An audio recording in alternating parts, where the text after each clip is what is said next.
All right, we're going to go ahead and kick it off. And so, for those of you who are here, thank you for being here. We welcome you to this webinar. We're really excited about this. This is a multi-part webinar series that we're doing along with Apex, the Apex Accelerator with the state of Utah. And I'm going to let Sarah talk a little bit more about the organization. First of all, I just want to say welcome and thank you as a member of SCORE for being here. For those of you who may or may not know about SCORE, I just like to give a little bit of a rah-rah here at the beginning. SCORE Utah is a nonprofit organization staffed entirely by volunteers. We provide free mentoring to small businesses, whether you're just have an idea or you're looking to scale or you're looking to change in some way. SCORE web mentors are here for you. You can sign up at any time to get a SCORE mentor. And frankly, if you are a business person who would like to share and be part of the mentor group, we would love to hear from you. Or if you know anybody that you think would be a great mentor, please let us know. We'd love to have more mentors. We always need more mentors. We offer webinars and workshops like this through through webinars. We also do in-person events and that type of thing. So watch our website for those things. These webinars are available and they're recorded after we present those. They're recorded and put onto our SCORE Utah website, so you can go back and take a look at it again. As a participant today, you're also going to get a copy of the recorded webinar as well as Sarah's slides, so you can take a look at those at a later date. Those will come about a week after the webinar is completed. And then on our website, we have a huge library of resources for small businesses, guides, templates, checklists, blogs, videos, all kinds of information as you are working through growing your business, starting a business, or growing your business. We are a chapter that is, we have a chapter here in Utah. We cover the entire state of Utah, so Logan to St. George and Wendover to Moab. We have volunteers across the state, and we are, as I mentioned, a all volunteer chapter. So again, we'd love to have you or anyone you know join the chapter and be part of it. You can scan that QR code there, or you can reach out to us via email or phone. So with that and that little commercial, I will turn it over now to Sarah. Sarah Ortiz is the regional manager with the state of Utah's Apex Accelerator. And she's going to talk a little bit about the organization a little bit more, but we thank Sarah for her time and allowing us to take some of her time with our members here. Remember, this is a series, so this is just part one, so you can attend the remaining series in the next coming weeks. Sarah, I'm going to turn it to you. Thank you so much. All right. Good morning, everybody. I'm so happy to be here. And thank you to SCORE. We are happy to be doing this webinar series for the second year in a row. My colleagues Paula Kramer and Jesse Lobato will be presenting next week, along with Wayne Myers the following week. So make sure to join us for that. Okay. Today we're covering just an introduction to government contracting. As Janine mentioned, I'm Sarah Ortiz. I'm the regional manager for the Utah, Wasatch, and Juab counties under the Apex Accelerator. Just to make sure everyone can see my screen, okay, right? Okay, perfect. All right, so today we'll be covering just an introduction into the government landscape. It's constantly changing. I have been with Apex for a few years now, and I've seen a lot of changes to a lot of key aspects of the government contracting world. I've seen updates to the federal SAM registration process, to SBA certification platforms, as well as to the Apex program itself. Government marketplace is constantly evolving, so today I'm hoping to address a few of those changes along with best practices. Here's the agenda. We'll be covering who is Apex Accelerator. We'll follow it with a readiness assessment for those of you who might be new to government contracting. Identifying who buys what you sell and market research practices. We'll cover some compliance, touch on cybersecurity since that is becoming more important. We'll cover some registrations and certifications, building relationships, how to find solicitations, and then I'll leave a few minutes at the end for a Q&A. And then as a quick note before we begin, I believe we have participants joining us from several states. So today my main focus is going to be on the federal contracting process. At Apex Accelerators, we do help with state and local contracting, but it's best to reach out to your local Apex to make sure they have all the up-to-date information on procurement websites and rules and regulations for your state. Okay, all of that aside, let's get into this.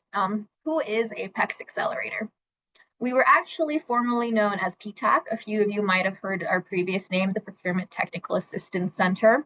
PTAC was initially established back in 1985, and we were under the DLA during that time.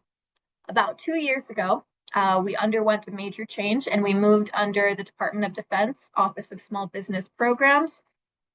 And with that change, we also updated our name to the Apex Accelerators. I do want to note that there are 90 Apex offices all across the US and its territories. We are a national program. There are over 300 offices as well. So reach out to your local Apex. There is bound to be somewhere near you for government contracting assistance. Despite all these changes to the Apex program, our mission has remained the same. We want to help businesses pursue and secure government contracts. What that means is helping you to find, bid, and win government contracts, as well as simplify the process of government contracting. We are also no cost.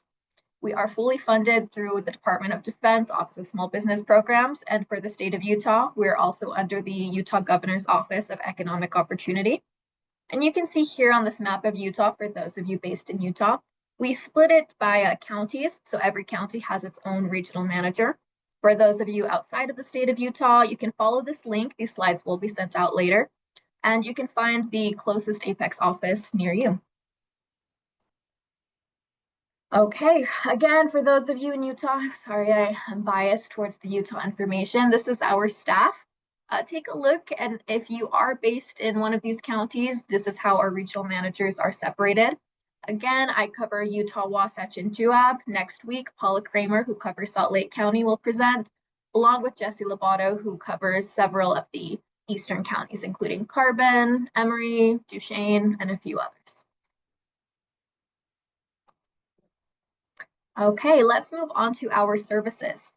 We offer one-on-one counseling. We set up times with clients who are interested in government contracting or those who are already pursuing government contracts, and we meet with them one-on-one to offer any assistance we can.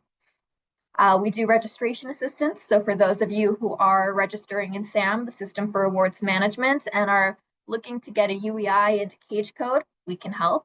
We also help with updates to your SAM profile or renewing your SAM profile.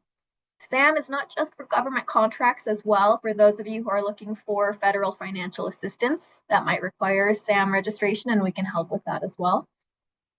Certifications, there are socioeconomic programs, and the SBA has several certifications such as women-owned business, veteran-owned business, HubZone, 8A, a few others as well, such as economically disadvantaged, women-owned small business, or service-disabled, veteran-owned small business.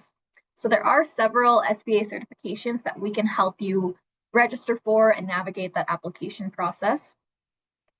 Finding solicitations, this is also a key part of the puzzle. So how do you find a government contract? What are the state and local procurement websites, as well as how do you navigate the SAM contract opportunities you might see? Apex also offers what we call Bid Match. Bid Match is a daily email service that we can set up for you, where we create a client profile based on your company NAICS codes, keywords describing your products or your services. We'll put in any geographic restrictions. So if you can only service the state of Utah and Arizona, we can put that in your bid match as well.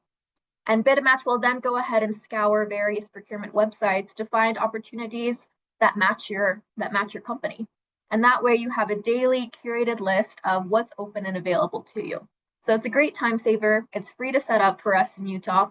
And I highly recommend, even if you're just interested in potentially getting into government contracting, that's a great first step. GSA assistance. We are seeing a big push for GSA contracts. We can help you establish that. Cybersecurity assistance, I mentioned before, it is becoming more popular. So we can help you with getting cyber ready. Market research, this is a key step. We can help with capability statements. These are similar to a resume for your government contracting experience. We can also help you find forecasted opportunities. So once you decide you want to work with a certain agency, we can help you learn what are those opportunities coming down the pipeline, so what you can prepare for in advance. As well as proposal assistance. You are interested in submitting a proposal, but you don't know where to start, reach out to us at Apex and we can help you walk through those first steps. We do offer other assistance, but this is some of the main points. And one of the big things we offer is training and networking opportunities. So I highlighted a few of the events we had going on in August. So we did an introduction to DIBS webinar that was actually moved to the 21st. We did a webinar for manufacturers and suppliers just yesterday. We have one coming out through NAPEX on the DoD Project Spectrum, which is a cybersecurity resource. We have some coming in September, and I do want to highlight a quick plug for our Apex Annual Symposium. This is a very large event that we host. We usually get anywhere from 200 to 350 people attending. We will have breakout sessions, we will have networking opportunities, and we will have matchmaking opportunities where you can meet one-on-one with prime agency representatives or contracting officer representatives or agencies themselves, and schedule that 15 minutes one-on-one to discuss your company and what potential opportunities they may have for you. So it's a fantastic event. Join if you would like. We would be happy to have you. Okay, so one of the first steps we want to cover when we sit one-on-one with the client is doing a readiness assessment. So ensuring that they are ready to move forward in government marketplace. It's in your best interest to have a strong business structure and operational history to support contracting opportunities. So some of the things you want to consider is, are you financially secure? You also want to consider, do you have enough time to invest in contracting? It can be quite the process to get your first contract. So can you set aside an hour every day, 2 hours every day to educate yourself on these government contracting foundational knowledge? Or do you have the time to look through your bid match every day and put together a proposal? It can be quite time consuming. You'll want to know who buys what I sell. Is there a specific agency you want to work with? Is there a network of people you know that have told you that your product is a good fit for them? You'll want to consider your talents. What do you do best? There are also industry requirements. So for those of you in construction, you'll have to be familiar with bid bonds, insurance practices. And then, are you an established business? We do occasionally get startups who reach out to us, and we are happy to help. We are happy to brainstorm opportunities and next steps. But it's important to note, you do want to have a strong foundation in place before you start pursuing government contracts. You'll want to consider your reputation. Do you have a network? Do you have past performance built? All of this comes into play to ensure that you are ready to take on your first contract. And if you're not quite ready yet, don't worry, you can still reach out to us. We have a lot of additional resources we're happy to point you towards. The SBA is a fantastic resource. The Small Business Development Center, that's a great resource. SCORE Utah, who, again, we are presenting with today, they are fantastic as well for business assistance. WBC, the Women's Business Center, there are various chambers. There's the Innovation Center for those of you with innovative technology, and many more. So don't be shy. You're always welcome to reach out to us, and we will do our best to assist you or get you to the best center for your next steps. Okay, let's get into some market research. I always like to point this out to clients because it is such an important first step. Market research really helps you to determine how you want to position yourself in the government marketplace. So deciding, do I want to focus on local and state opportunities versus federal opportunities? And it's a continual process. You want to have strong market research before you get into government contracting, as well as throughout your life in the government marketplace. It's good to have a pulse on this information. Some tools I would recommend you know how to use is contract data websites. USA Spending is very user-friendly. I always recommend that for federal contract data. I pulled some charts here. You can see in those images. Just some of the information you can pull is agency spend. I believe I used a construction NAICS code for this example, but you can tell right off the bat, $30 billion was spent by the Department of Defense. You can see the next highest spending is through the Department of State, Veteran Affairs, Department of Interior, and it gets more specific than just the agency. It also moves and shows you sub-agency spend. So if you're trying to pinpoint what government agency you need to learn more about or how they do business, take some time on USA spending and see for your industry, where is that money going? Also, you can see geographic spend. So for whatever NAICS code I used, it looks like they were spending about $4 billion in Utah. If you compare it to those surrounding states, we see Arizona, New Mexico, Colorado seem to have significantly more spend. So if you're looking into expanding your business, this is a great indicator of where you should be moving or focusing your efforts. FPDS is the Federal Procurement Database. That's also for federal contract data, another fantastic resource. GovSpend is what we use for local and state contracting information. So there's all of these different resources to help you pinpoint who buys what you sell. And that really is the golden question, is understanding your industry, who you want to target, how they do business, where is the money going. Forecasted opportunities are also highlighted here. I have acquisition.gov as a great website for you to use. They'll have forecasted opportunities. Depending on the agency, it might be split in a different way, or they might have a different way of showcasing that information. But they'll show you what their plan is for the following year. They'll show you if they have a construction contract coming out in Q3 where they plan to allocate $3 million. Things like that are great to know and to get ahead of, because that enables you as a contractor to prepare in advance for contracts you would be interested in. If you're not quite ready yet to be a prime, this would also inform you it's time for you to find a prime contractor to sub under, or put together a teaming plan. All sorts of steps that you can plan, and the more time you have, the more prepared and knowledgeable you are. Some things you should be able to identify are top agencies in your industry, as mentioned, the top primes and subs in your industry. You can find the dollar amount spent, the contract vehicle, so how are these contracts being awarded. You can see this on local, state, and federal level, as well as historical data, so what was previously spent. All of this is very important. We can spend a lot of time on market research, but it's just one of the many first steps that I would recommend as you enter the government marketplace. Okay, compliance. And I have in parentheses as it applies to you and your industry. Depending on the type of company you are and your industry, there might be different requirements. Cybersecurity is becoming more important. I'll touch on that a little bit later, as well as FOCI that may or may not apply to you if you are foreign-owned, controlled, or influenced. Bonding, as mentioned before, is important for construction companies. For those of you who are small businesses or interested in SBA certifications, that's its own process as well. For those of you who sell products, you'll want to be familiar with the Buy American and Berry Amendment.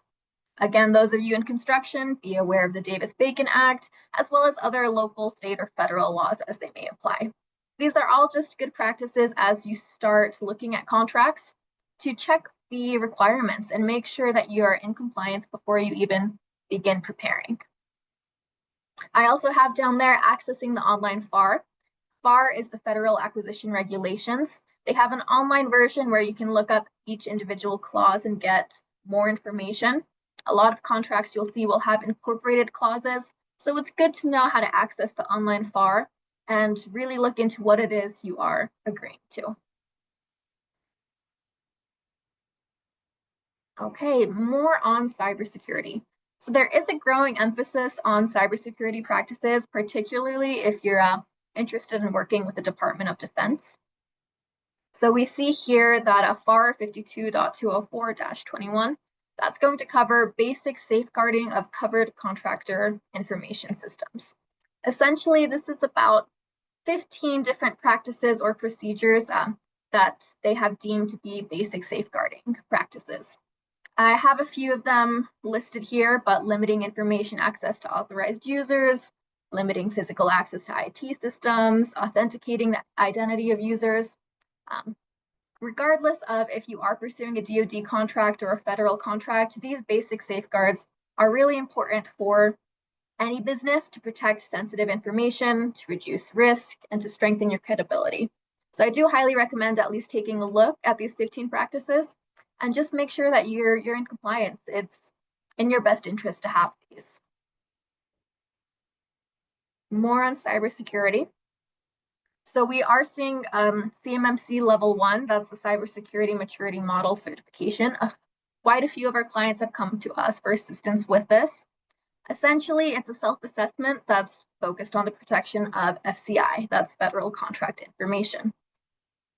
It encompasses those requirements that we covered in FAR 52.204-21. It's just a way for you to go through those requirements and self-assess that you have those in place. It's becoming a requirement in proposals, particularly under the Department of Defense. And again, it's still just a good practice to have those in place. Some of you might see requirements to be CMMC level 2 certified. CMMC level 2 is a way to show that you have secured CUI, controlled unclassified information, and then again, just to protect that information. These ones have more requirements, and they're derived from the NIST 800-171. It's about 110 requirements there, so it does get a little bit more complex. Depending on your contract or your industry, CMMC level 2 does split into 2 different verification methods.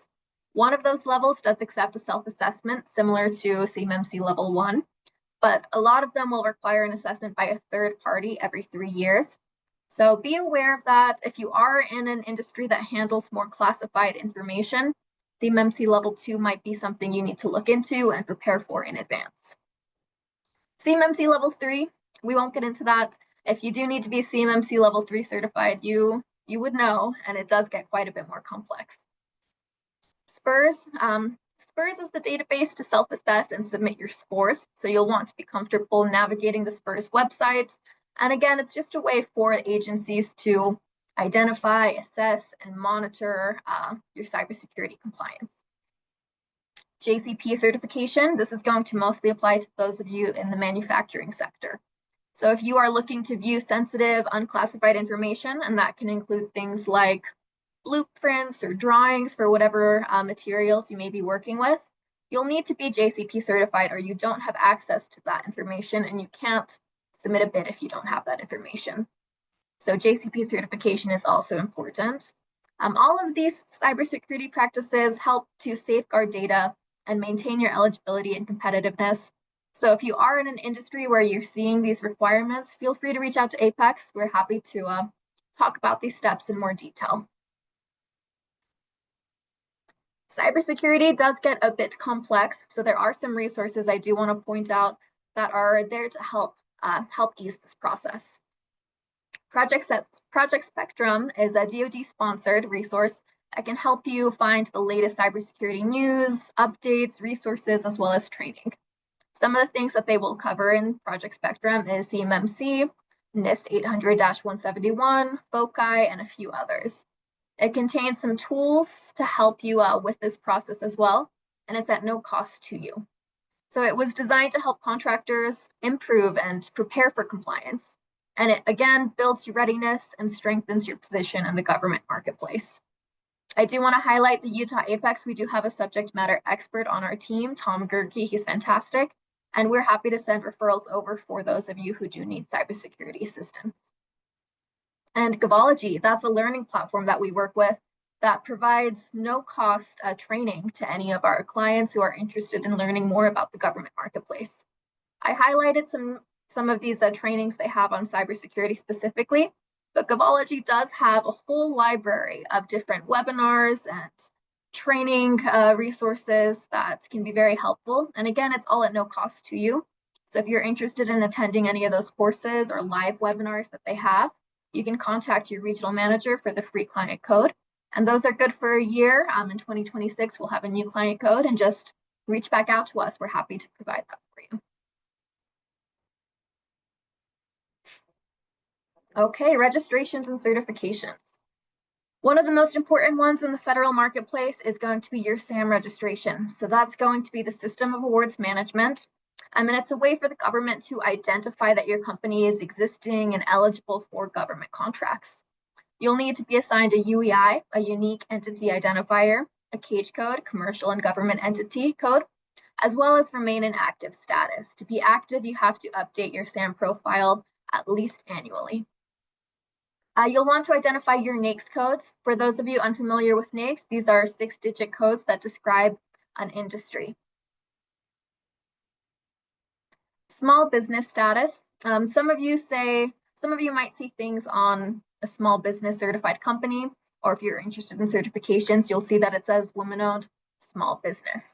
To be a small business company, it's not an official certification, so it's not anything that you necessarily apply for. You are a small business by virtue of your NAICS codes. I have a chart here. You can see the SBA has a table of size standards online that you can access. What that is a way to determine your small business status using that NAICS. So for those of you, for example, who are in the construction industry, if your primary NAICS code is 236220, then you have a size standard of 39.5 million, meaning if you're making under that number, you are considered a small business. You can self-assess on SAM that you are a small business. It'll let you know right off the bat if based on your NAICS code and annual revenue or number of employees that you have, whether or not you are a small business, but just be aware it's not an official certification that you'd apply for. For those certifications, we can see women-owned small business, HubZone, veteran-owned, 8A, DBE. These are all different types of certifications that you can look into and we can assist you with. They have their own platform that we'll get into in a little bit, but they're fantastic ways to, again, increase your competitiveness in the government marketplace. There are set-asides with these certifications as well. So if it's something you're interested in, reach out to your regional manager. Another registration to be aware of, at least on the state and local level, for those of you based in Utah, would be Bonfire. It was previously known as U3P, the Utah Public Procurement Platform, but it recently went into a new name change, Bonfire, and I believe they changed their name one more time to UNA. So just something to be aware of, but it's a great site to access and see all of the state and local opportunities that are available to you. Okay, small business search. This also went through an update. Here is the link to access it. For those of you registered in SAM, your SAM profile, if you chose to make it public, is automatically linked to the small business search. It was previously known as the Dynamic Small Business Search, DSBS. This new version is very user-friendly. They have all of your information listed similarly to DSBS. And it's important to complete this profile to really maximize your visibility in the government marketplace. As far as who can use it, this is public information. So contracting officers, government agencies, prime contractors looking for subs looking for primes. All of these are people who can use and navigate SBS, and you want to make sure that your profile is easily found and it's visible and it's complete. So some of the things I would recommend that you have in there is going to be a capabilities narrative. You'll want to include keywords. If you have special equipment for your industry, that as well. You can upload your capability statement. We'll get into that a little bit later. And you can also include a past performance. These are great ways to, again, just maximize your visibility and make sure that your company is easily found.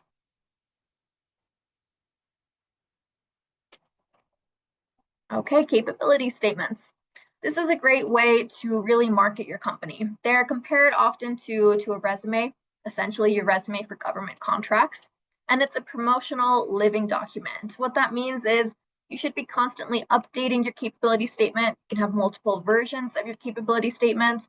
You can do all sorts of things with this to really help improve your networking or introduce yourself to new agencies. Or if you're attending matchmaking events like the one at our symposium, this is definitely something we would recommend and encourage you to bring. If you don't have a capability statement, you can still reach out to us at Apex. We can help you format it and make sure that you have all the necessary information in there. The main thing you'll want to have is your differentiators, your core competencies. You'll need your point of contact information. You'll have your company data, and you'll also want to list some past performance. This example you can take a look at. For those of you based in Utah, we do have our new client guide as well, and that's a fantastic resource. It includes a section on capability statements specifically, and that can help you build your own capability statement, which you can then send over to your regional manager and work with them to make it as strong as possible.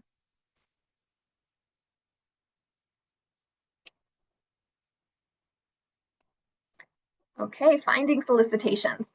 So BidMatch, I touched on that a little bit earlier. It's a fantastic way to identify open solicitations that match your industry. There are other sites that you can look at. So U3P, Bonfire, that's going to show you things coming from the local and state level. Agency-specific sites, depending on the agency, you'll want to know how it is they do business. Many will upload on SAM, but many might have a secondary website where they upload on, or some other process that you'll want to be familiar with. SAM.gov has contracting opportunities as well, and that's where you'll be finding federal information for federal opportunities. Innovation accelerators, these are also great ways to learn more about open solicitations. I listed a few for those of you who might be in the innovative field. So ERDIC Works, ARPA-H, RISE, all of those are resources for funding or research and other opportunities like that. And also be aware that there's a lot of different contract types that exist. There's different vehicles, GSA, multiple award schedules, P cards for purchases under the micro purchase threshold, sole source opportunities. I do have a little chart here that's going to talk on the different types of solicitations like RFPs, RFIs, RFQs, IFB, and SSs, a lot of acronyms in government contracting. I believe next week they will be covering a little bit more into how to respond to these solicitations. But just so you have that basic information, a request for proposals, these are going to look at several things, not just price and price-related factors. Depending on the evaluation factors, they'll also want to look at maybe your technical strategies or your past performance or your plan to solve whatever problem is being proposed. So there is a whole list of evaluating criteria you'll need to look at. For request for informations or sources sought, these are more used as marketing materials for agencies who are about to put out a solicitation. It's crucial to respond to these because you really can influence the acquisition just by responding to these marketing notices. So if you see a sources sought come out in your industry, they're usually pretty quick. They might even just be something simple like respond to these 3 bullet points, and the contracting officer will review all the responses. And that might decide whether, it might help determine whether they put this out as a set aside. It might determine if they put it out as an open competition. So respond to those when you can. There's no harm. They're pretty, they don't take too much time. Okay, and then IFBs, invitation for bids. Once you see that term bidding, you know it's going to be based mostly on price-related factors. So in cases like that, you'll really want to come in as low as you can. Okay. And then building relationships. Networking is crucial and what we call pre-acquisition planning. So these are going to be all those steps before you find and start bidding on an opportunity. It really is so important to establish all of these relationships and networking because it can lead to things like teaming opportunities or subcontracting opportunities, or just increased familiarity with the agency, what they need, and how they do business. Some of the ones I listed out here are attending industry days, attending matchmaking events, being a member to industry groups, attending site visits for open contracts, or looking at interested vendor lists. IVLs on SAM, those are lists where people who are planning to submit to a contract can put their name and information out there. For site visits, sometimes COs will post on SAM who attended that site visit as well. All of this is good information to know if you want to team or know who it is that you're competing against. RFIs and sources sought notices, I also listed those again as a way to market and network. And then I also have down here small business liaison officers and Office of Small Business Programs. A lot of agencies will have SBLOs and OSBPs, so take advantage of those. Reach out to them and learn more about how different agencies want to do business. There are set-asides and goals for agencies to work with small businesses, to work with women-owned businesses, veteran-owned businesses. I believe the goal is 23% right now for all federal contracting dollars to go to small businesses. If you're a women-owned, that number is 5%, veteran-owned 3%, hub zone 3%. So just be aware, the government does want to work with small businesses. They want to work with you. And Apex is here again to help facilitate that process and make it as easy as possible. Okay, and then touching back on the pre-acquisition phase I mentioned, This sort of shows you all of the steps that go into finding and eventually bidding on a contract. A lot of people do focus on just those green sections right there. So qualify, identify, and pursue. And that does work on some contracts. But if you're interested in larger or more complex opportunities, it's important to incorporate a lot of these pre-acquisition planning steps to, again, strengthen your position and boost your competitiveness. So forecasting for future opportunities, breaking down past solicitations, preparing the finances, researching, prospecting, all of these little steps that just make you that much stronger once an opportunity does come out for you to bid. And then the final thing I have listed up there is perseverance. One thing you'll see in common with government contractors is exactly that, perseverance. It can take quite a bit of time to land your first contract and navigate all of these steps, but persistence does pay off. So stick with it. Use your resources like Apex, like SCORE, like all of these other centers that exist to help you, and persistence will pay off. Okay, I think that's everything I have.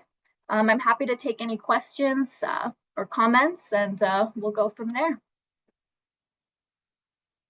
Folks, you're welcome to put questions into the chat if you like, or you're welcome to come off mute and ask questions directly to Sarah.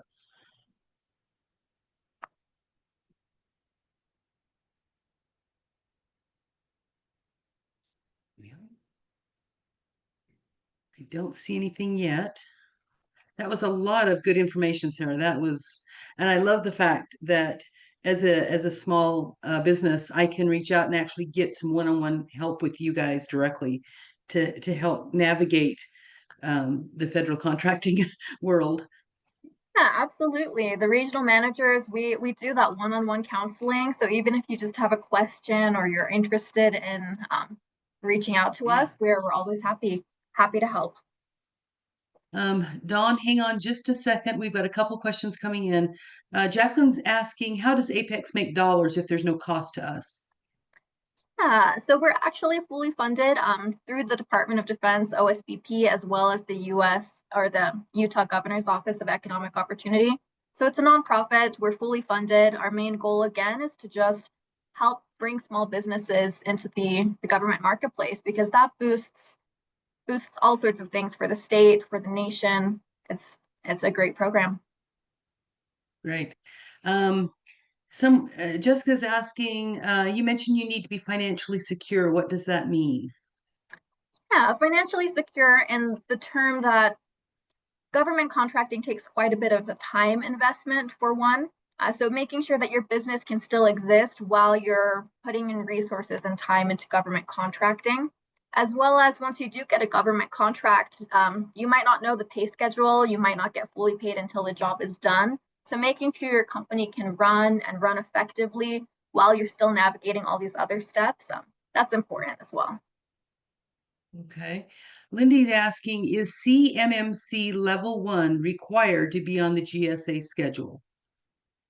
I don't believe so. I would have to double check, but it's not a requirement I'm familiar with. With GSA, though, I do want to do a quick plug for the Utah Apex. We have a subject matter expert on GSA contracts as well.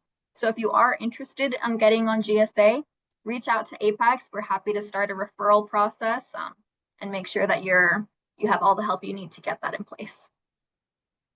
Okay. Dawn is asking, I liked the SBLO info. I was curious if that is typically the path to primes getting connected with small businesses. It can be. There are a few ways that primes and subs connect. I don't know which way is necessarily the most popular, but I know the SBA has sites such as to help subs and primes connect. You can use things like IBL lists on SAM to, again, find out who else is looking for maybe partnering opportunities or teaming opportunities on a specific contract. SBLOs are fantastic, especially because they're under that specific agency, and they can help you, again, learn how is it that that agency functions, how do they do business, what are the contracting vehicles they use. So there's a lot of great ways to go about that as well. Yeah. Let's see, someone is asking if you could repost the slide with your contact information, Sarah. Yeah, If you want to share your screen and just show that slide while we finish answering these questions. sure. Okay. There you That should go. have my email address as well as the Utah Apex webpage. All right. Another question here, Lindy's asking, we are working on getting on the GSA schedule currently. How do I get a consulting guidance and review from Apex for that and what is involved? Yeah, so depending on where they're located, different apexes might have a different process. I can tell you for the state of Utah, if you're interested in GSA, you'll most likely schedule a one-on-one counseling session with your regional manager. We'll go over some of the basic qualifications, talk to you a little bit about what the GSA process entails. It is very paperwork heavy. So we do want to make sure you're aware of all of those details and the time and effort it will take to get on GSA. And once you want to go on to that next step, we start the referral process to our subject matter expert. And he takes it from there and he'll make sure that you have the proper paperwork, get you started on that process. And generally, GSA can take anywhere from 6 months to a year. So just be aware of that timeline as well. All right. I don't see any more questions, folks. If you do have questions, if you can enter them now, either in the Q&A or the chat. I'm looking at both.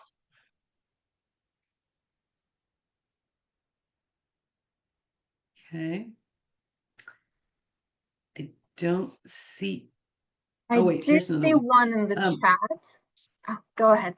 uh, Sorry, Jessica's asking, you mentioned that startups have to have a strong foundation in place before going after contracts. What would the startup have to do to get that foundation? And in parentheses, she says, we're a VOSB. So I'll let you answer that question. Yeah, what that strong foundation means is it just speaks to business readiness. So all of those things we mentioned before, so having your finances secured, having the time and the capability to start investing in government contracting, all of that just speaks to you being ready to take on this next step. Government contracting can be a great additional stream of revenue for companies, but we do want to make sure that your original business is still secure, it's still able to function while you're splitting some time and effort into government contracting. And as a VOSB, I'm not sure if you're certified or not, but Apex can definitely help you get your SAM registration, complete that application for VOSB, and there are set asides that are open to veteran-owned small businesses. Okay. Perfect. Michael just asked if they can get a copy of the webinar. Yes, Michael, everybody who's on, all the attendees today will get a copy of the um, recorded webinar and Sarah's slides.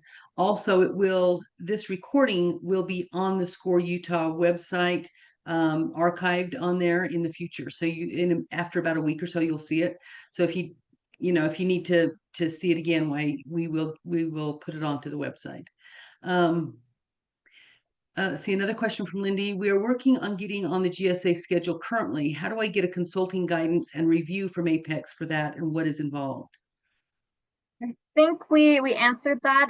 Oh, Lindy, if you are based never in mind. Utah, reach out to us and we can start the referral process with our subject matter expert, as well as have that one-on-one counseling session with your regional manager to again establish that Yeah, readiness. sorry about that. There's many things going. Michael's saying, since Sarah is Utah, Wasatch, and Juab counties, how do we get a hold of the regional manager for Salt Lake County? Yeah, I can tell you now, Salt Lake County is covered by Paula Kramer. She's actually presenting next week. Let me go back to my slide for the contact information and you can pull her information there.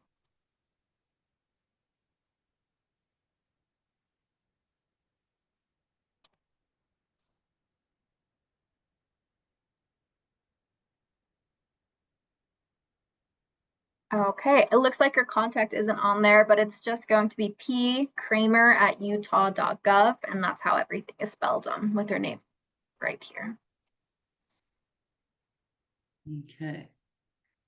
Let's see, I think that's all of the questions. Anything else, folks? Been a lot of information today, Sarah. Thank you so much. Yeah, Um, absolutely. Thank you for having me. Absolutely. And again, we're looking forward to next week. You said Paula is presenting next week. So we're excited about listening to her as well. Again, this is a series, so folks, please keep attending and coming to these series. You'll find a lot of information that Apex has that can help you in your when you with an interest in working with the government. So with that, everyone, thank you so much. Please uh, attend next week. We will see you all then. Thank you. Thank you.